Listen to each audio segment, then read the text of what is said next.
friends.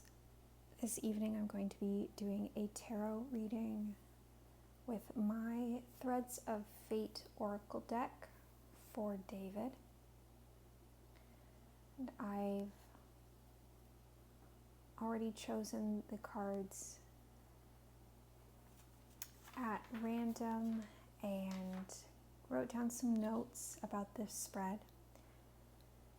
And this spread is a spirit inquiry.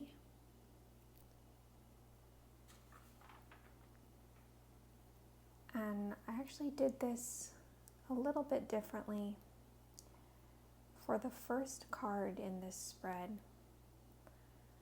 I wasn't sure whether I was going to do the reading for David or another friend, and so I decided to flip through my deck and draw a card and let that card tell me which person to do the reading for.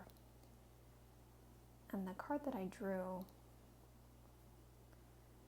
is the Power card.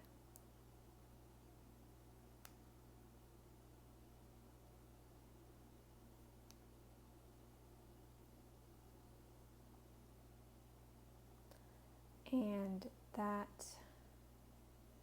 gave me this sense that I was going to be doing a reading for David,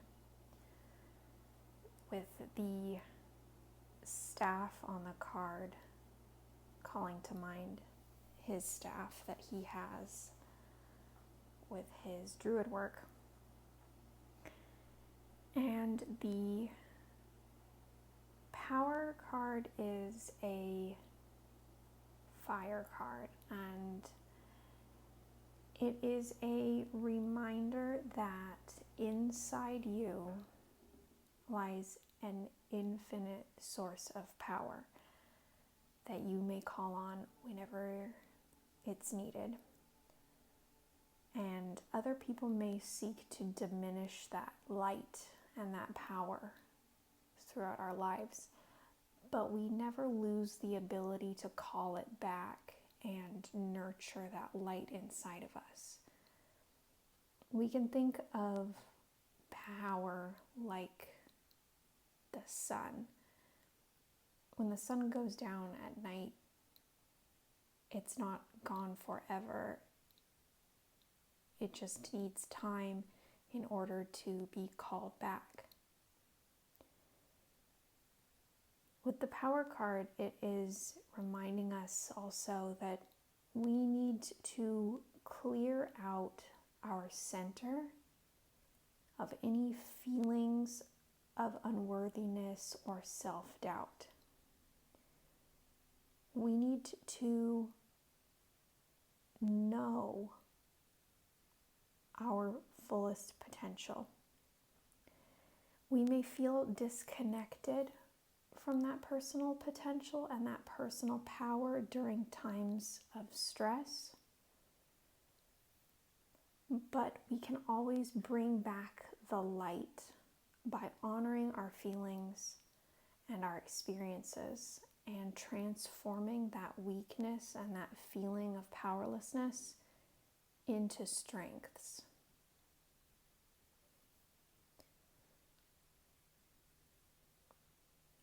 That's a theme that I'm seeing across the rest of this reading. One of the things I like to do with my card readings is examine the cards individually and then see if there are any reoccurring themes or patterns that I can see or that are popping out for me within the cards. And the theme of self-power is one that we'll see coming up again.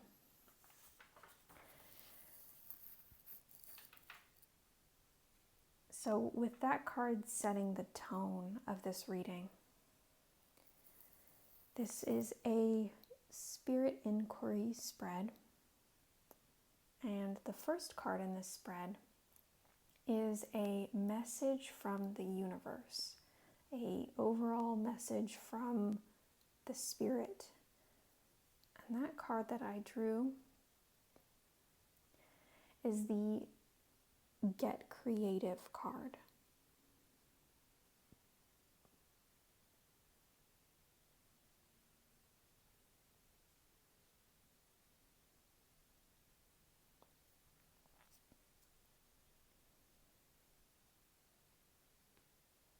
This is a water card,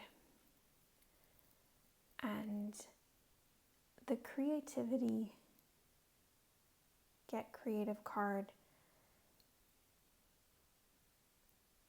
is encouraging us to look at our life,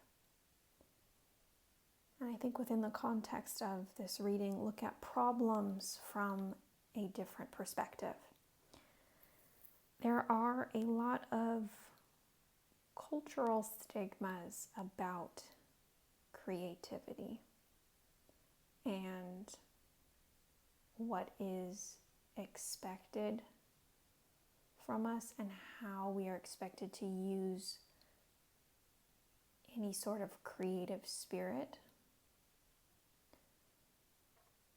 Often society has this expectation that creativity can only be valued if it is something that can be monetized. This card is reminding us that creativity doesn't just have to be drawing in a coloring book or painting. It can be a mindset. Creativity brings flow to our lives. It helps us get unstuck, and it inspires us to bring vibrancy back.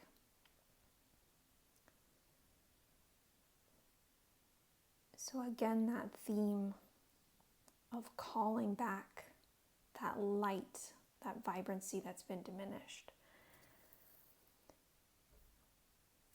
Now, when we look at the imagery on this card, we see that there are bird wings and a flower.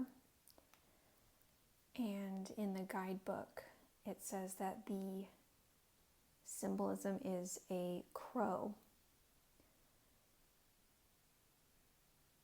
The crow teaches us to approach life with a creative edge, to use innovation and inventiveness to solve problems.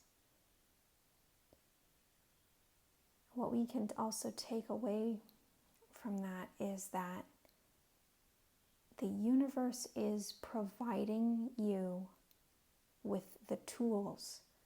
It's up to you to discover how to use them.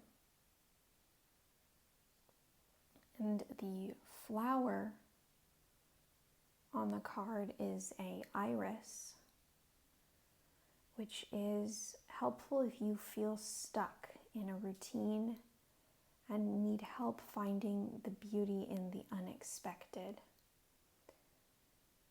And these symbols on this card are encouraging you to reinvigorate your passions. What sort of mindset shift do we need in order to restore that vibrancy in our lives? Or is there something in our life that is acting as a creative block, something that is stifling that creative spirit? It might be, again, that societal pressure to have to monetize creativity. It might be a mindset. It might be a person or a thing or some sort of block that is not enabling you to have those wings that are completely spread and that flower that is blooming fully. So that is the message from the universe. The card in the second position is the myself card. What do I need to know in regards to internal work?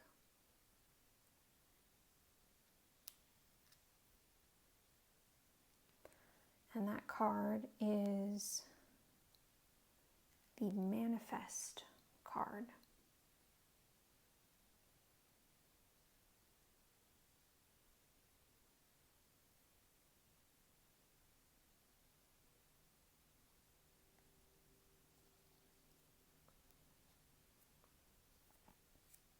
So this card is about focusing on the internal. What you have been working towards is on its way to you. That's what the manifest card is demonstrating. If you are feeling anxious or fixated or feeling obsessive about something in your life, this card is telling you to let that go and re-examine what you want to focus on in order to manifest that goal. The card is encouraging you to examine your process. Be clear on envisioning what you want, but don't send out mixed signals to the universe by focusing on what you don't want. Visualize yourself experiencing it, whatever that goal, that feeling,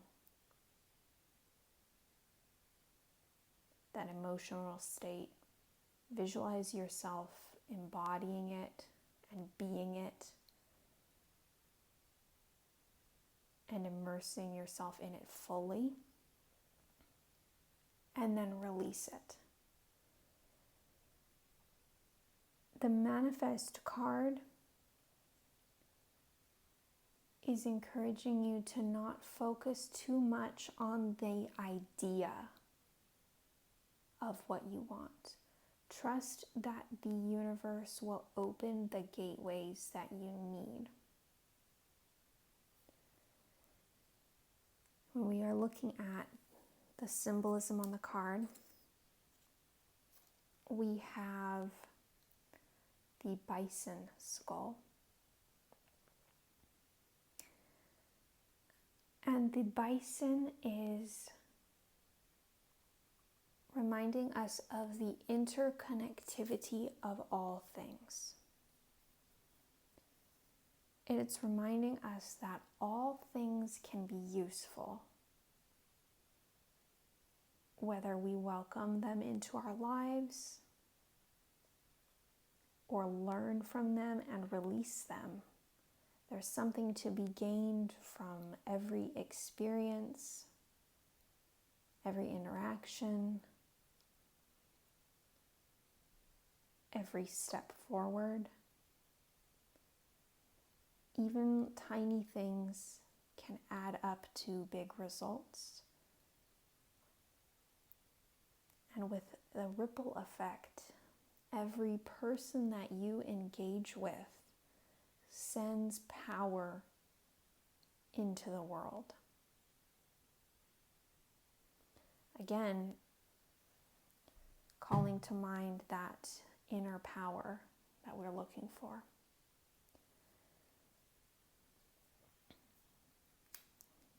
And in the guidebook for this deck,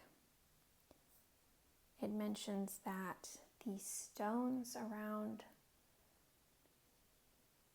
the outside of the skull are meant to represent pyrite.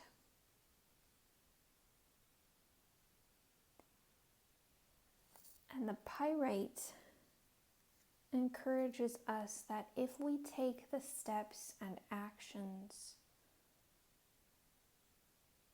towards becoming the truest version of ourselves, we can attract abundance. But we need to open ourselves to the fact that we are deserving of it, that we are deserving of what the universe will manifest for us, that we are deserving of bright things.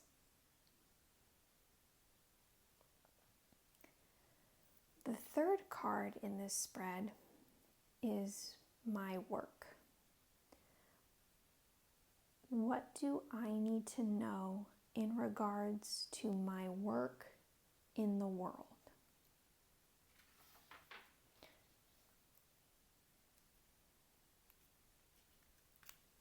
And that card is the Speak Truth card.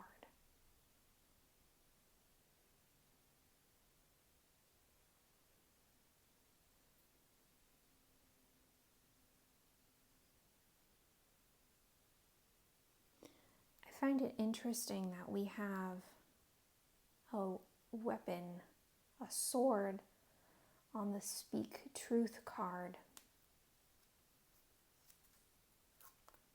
And we have this staff on the Power card. It's reminding us that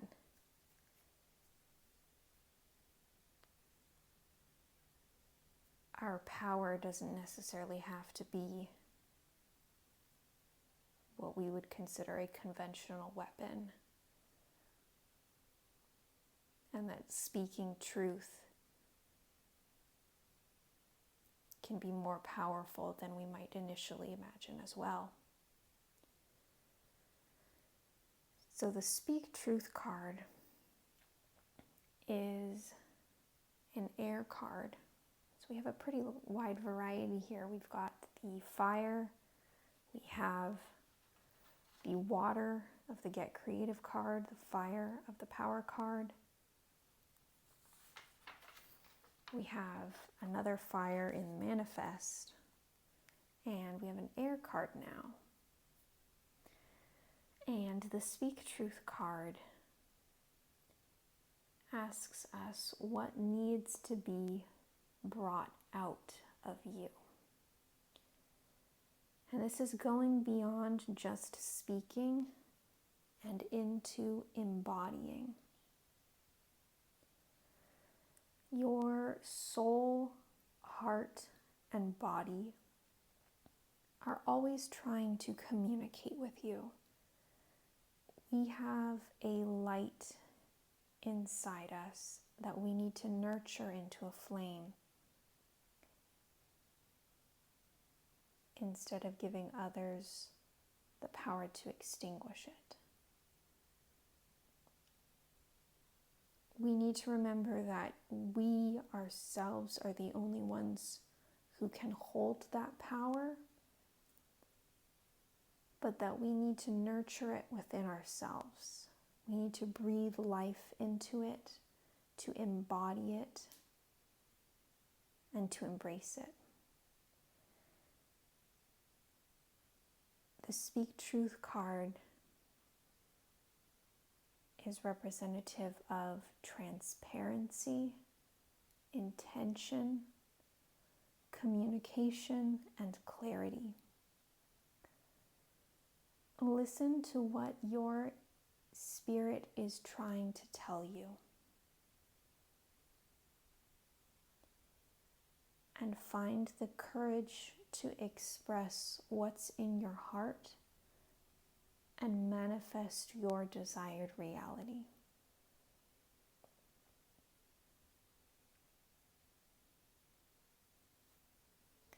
So again, that running theme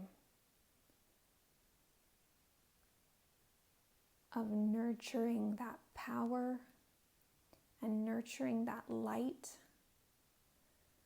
and listening to what our body is trying to tell us.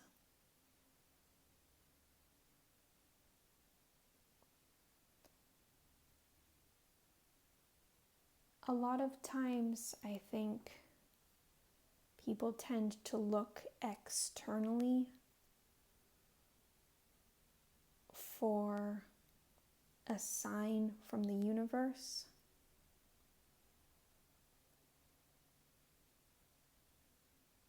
I think some of these cards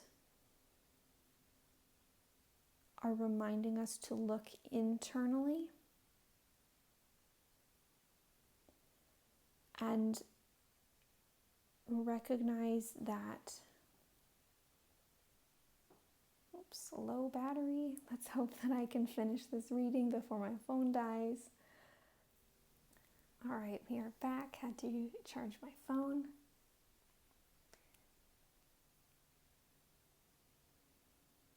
So these cards are encouraging us to look inward with that creative thoughts and opening our mindset and recognizing that sometimes that instinct, that inner voice that's telling us something, sometimes that is the sign from the universe.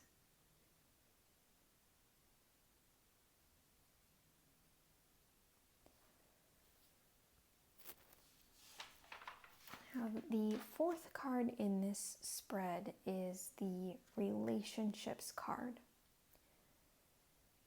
So far we've had the overall message, we've had what to focus on with myself, my work, and now we have what we are being told about our relationships. And the card that I pulled for that is love.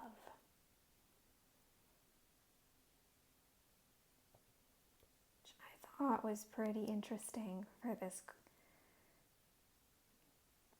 spread, to pull the love card for relationships.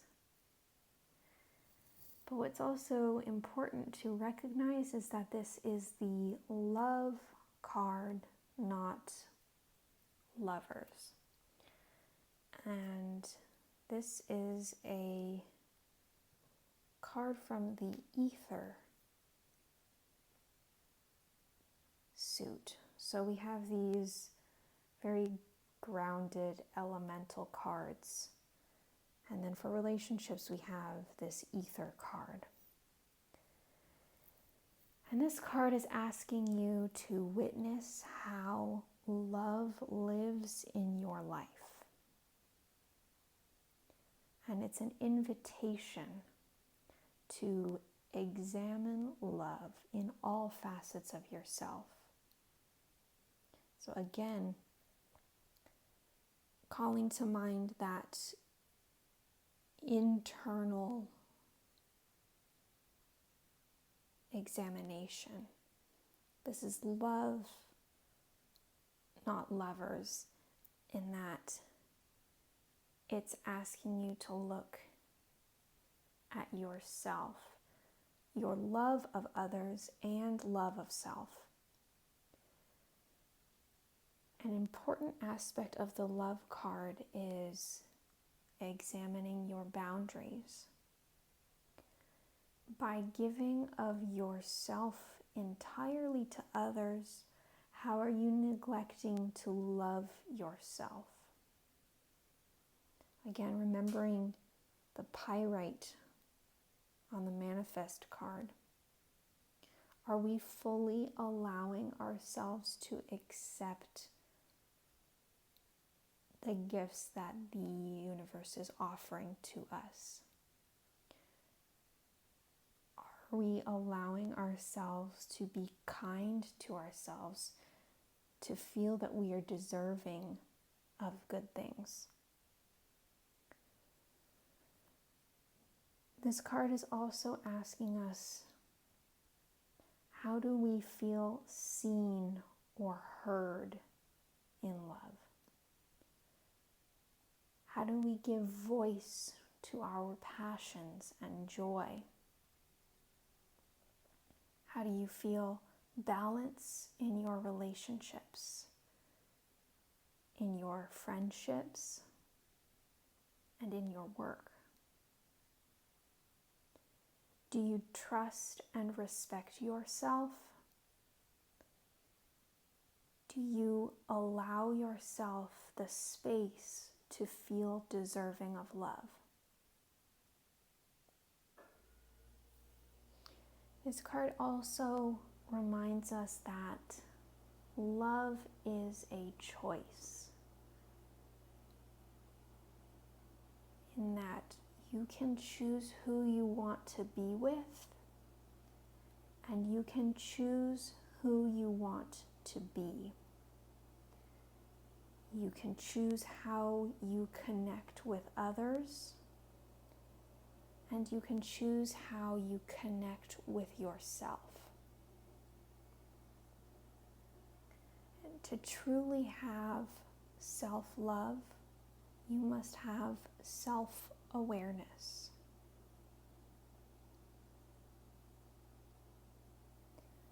The last thing that this card asks us is, what are your personal beliefs and values? And what parts of this truth are you willing to compromise on?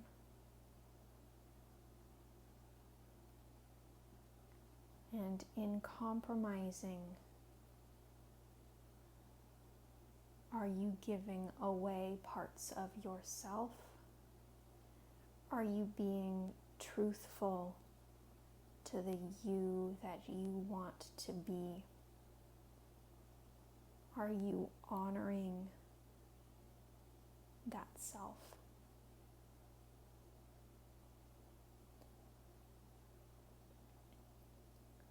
I think that is